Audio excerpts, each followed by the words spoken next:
So we've got about 10 more minutes. I'm thinking, do you I want was to, thinking we could turn it on. yeah, plug it in? Come play You with guys it. can come and walk around it, you know, this isn't meant to be so formal. What gets eliminated from the design by doing like yaw control? See if you can stop the fan. Yeah, like what's the? It's a design.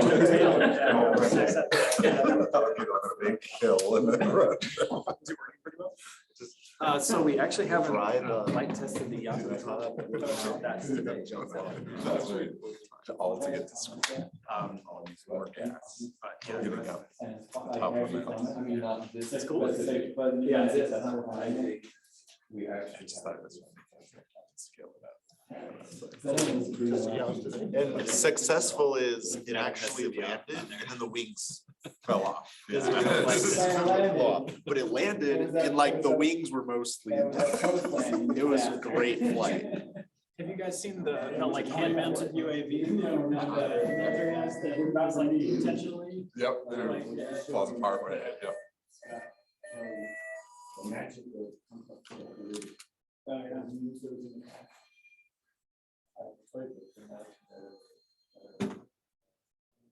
So like, so this is, that's your elevator command.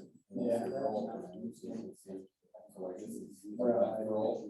So that means dropping lift, that means gaining, so you're gonna bank to the left.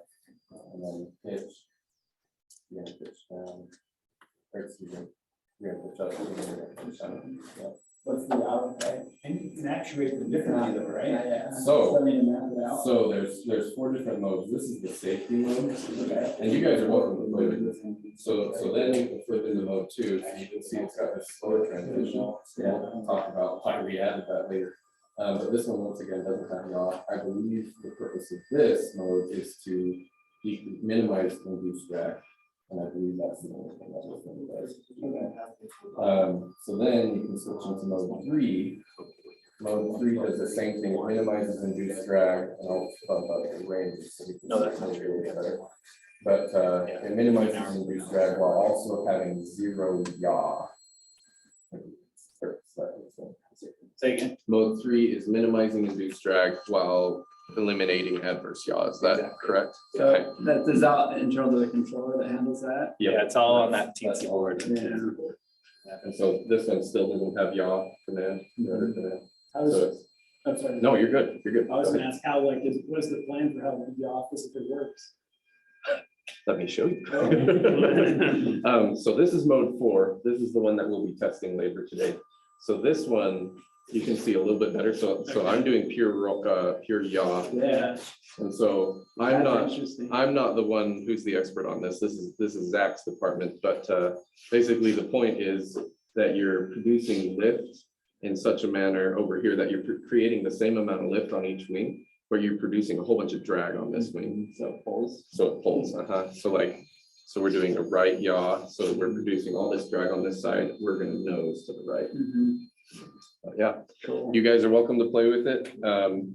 So the only switch that I'm hesitant that I wouldn't have you guys touch is this one. So that's the throttle arm switch. On the motors. Yeah, but that one's off. So, yep.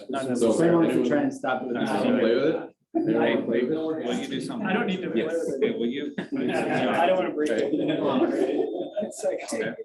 We got yaw there. yeah. And now do some roll. Okay.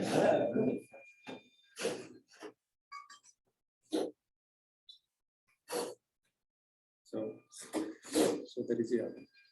Yeah, so it's a bunch of drag over here.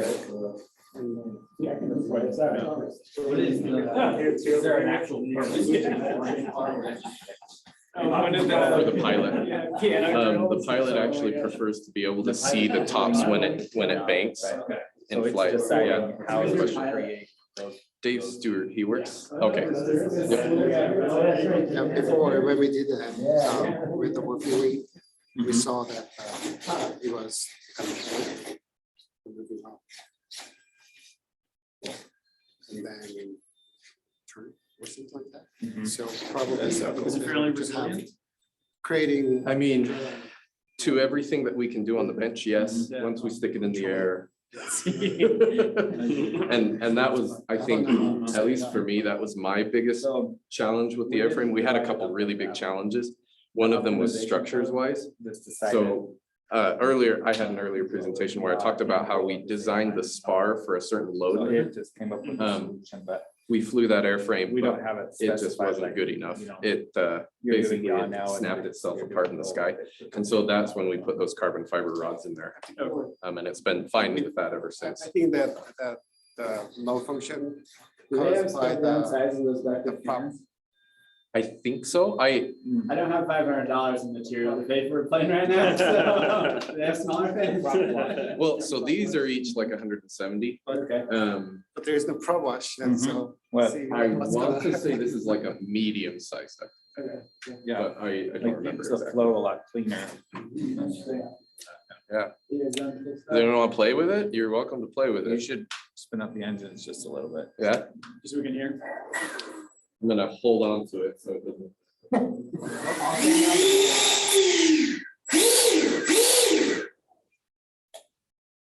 You want more than that or? No, I just.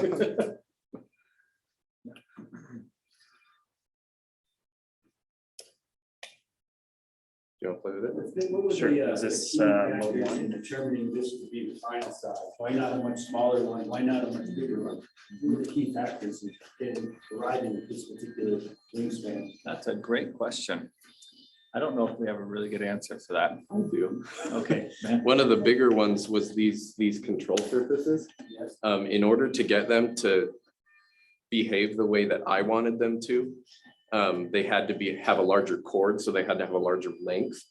And in order, we basically had to scale the aircraft up. I want to say that before that design change, it used to have a wingspan of about 8 feet, if I remember correctly. But then because I had to have an increased cord, we had to increase the span length as well. So that then it's something above 10 feet right now. What's the problem with the smaller cord?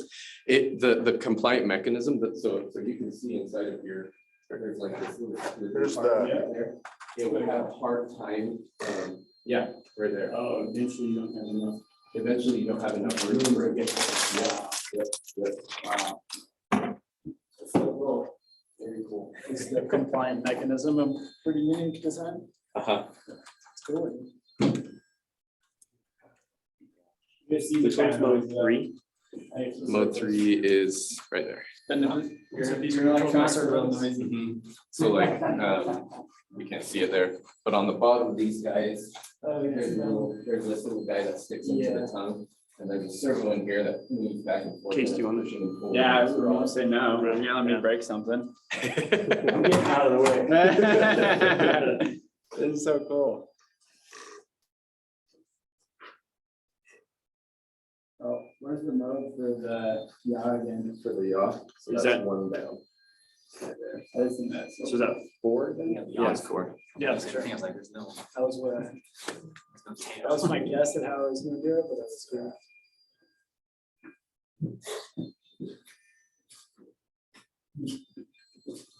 It's on the table, it still looks cool. Yeah, I know, right? Has to- Remind me what mode 2 is. Mode 2 is minimizing drag Okay, so that's where it, for a given. it changes And then if I break something, your, now I'll be responsible. We should tell them about the timing between mode 1 and mode 2. Oh, yeah. So, here, well, I'll show you this. So it's meant to be instantaneous between mode changes. So you can see as I'm flipping the switch, those are instantaneous changes. Now I'm going back to safety. That's supposed to be an instantaneous switch. But one of the flight tests that we'll talk about later on, we switched from mode 1 into mode 2. So that's that guy. And it's not instantaneous right now, but it used to be instantaneous. And we had a really hard pitch up maneuver. Did we pitch up or pitch down? Did we pitch up?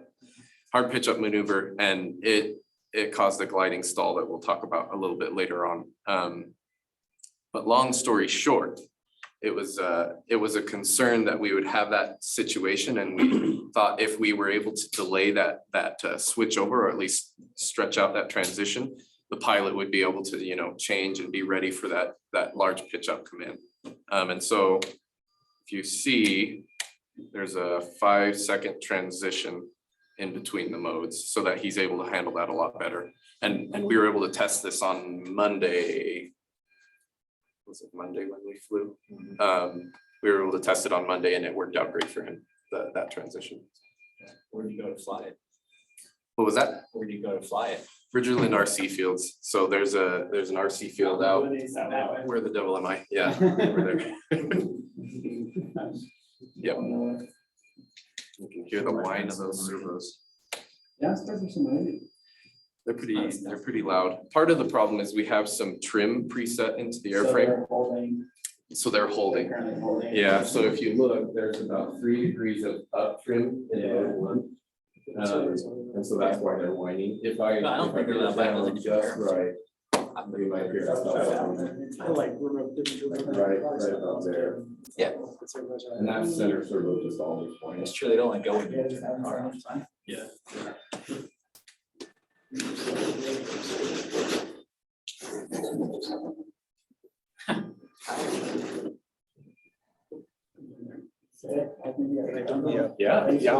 For sure.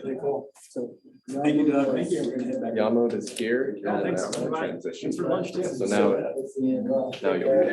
So it's all that. So it's elevator, rudder, or excuse me, aileron, and then that guy's rudder.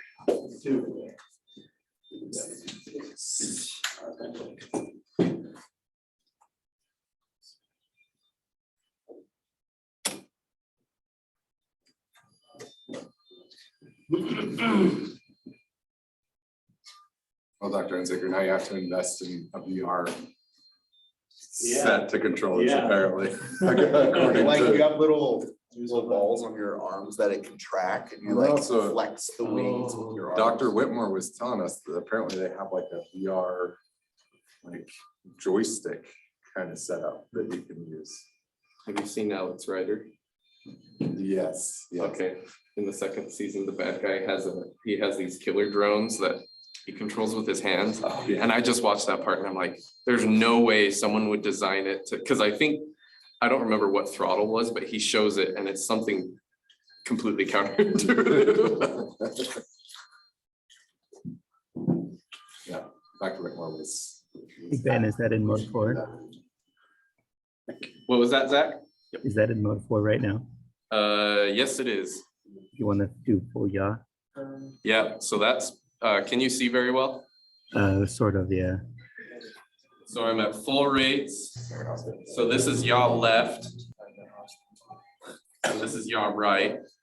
Your participation in the DDF club. Oh, that is kind of hard to see. Is there a way to zoom in on that? We're gonna have to do this later, though. Okay. It's time to move on. Time to move on. Yeah. Okay. All right. For me, it was material science. We're okay. We're going back to Zach now. Another presentation, so. No, you can leave it. Yeah. Wendell at the end of the class was like, all right, I'm sure you know. Just find some club or something. All right, we're gonna do that. Okay, And then you ready for a little bit more?